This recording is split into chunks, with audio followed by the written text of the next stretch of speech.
Welcome back. This is the Ben Shapiro Show. So obviously the eyes of the nation remain fixed on Surfside, where a building collapse has left approximately 160 people missing. At this point, it appears that the hopes of finding anybody alive are very, very slim. At this point, it seems slim, frankly, from the beginning, given the way that the building collapsed.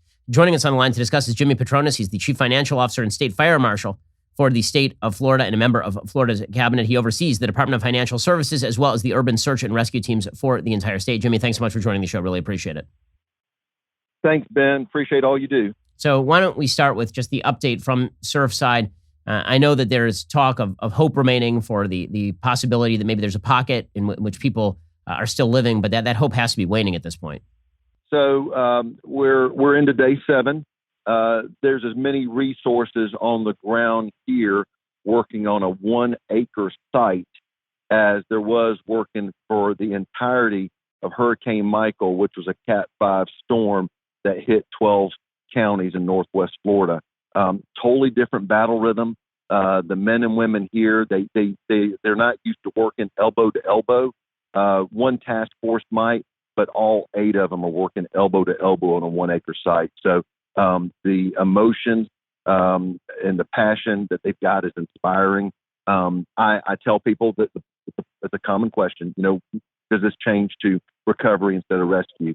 And I told them, I said, these teams aren't built that way. They're built for rescue. That's why these task force teams have embedded trauma surgeons. They have embedded engineers. They are built to save lives. So we are still incredibly optimistic. And when we're really with Task Force 1 and Task Force 2, that's Miami-Dade County, City of Miami. You can imagine they're incredibly emotionally compromised because of loved ones that are affected or in the building, and that creates an incredible amount of emotion and momentum for the other task forces.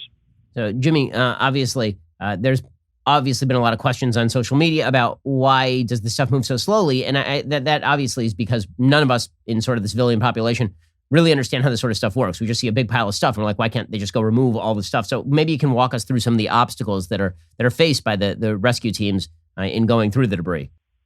Sure. And knowing you, because I'm a loyal listener, I'm sure you've unpacked it all because you do your homework. But these just to try to make it as easy as I can for your listeners, the debris that they're moving. If you can imagine a stack of pancakes, but they're made out of concrete. Those they have to be removed level by level. The part of the problems you've got is the pieces have to be cut by hand with concrete saws.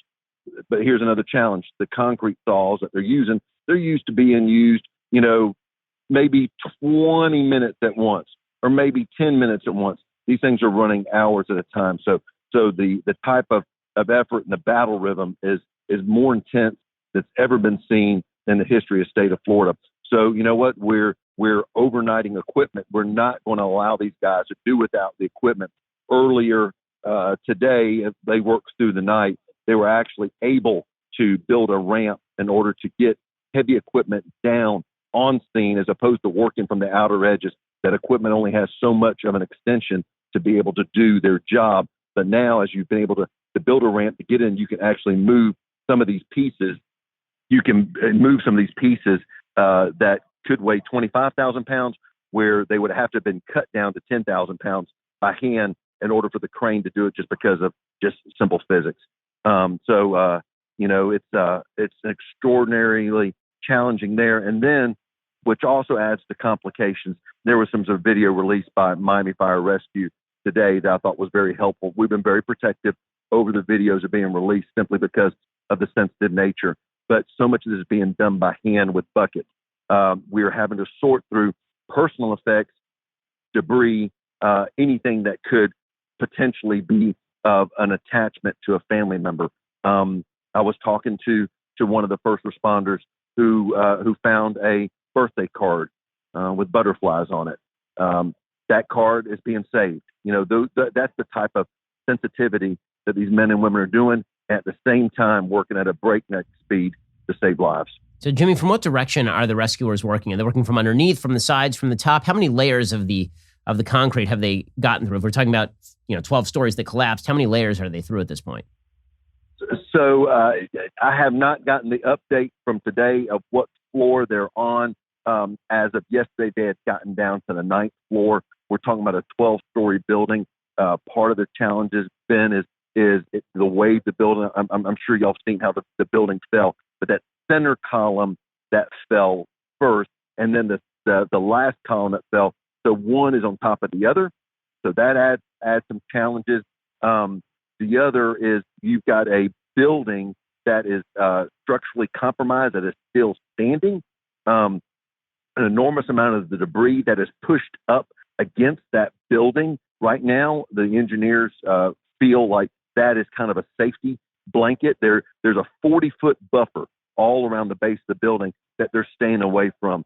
There's air conditioning units that are clinging and hanging to the side of the building. They call those air conditioning units widowmakers because of what could happen of an item that weighs 600 pounds, 1,000 pounds drops on somebody below it. So unfortunately, that area there is off limits, but it also provides a real sense of comfort to the engineers that that's what keeps the building at bay while they work on everything to the most eastern side of the site.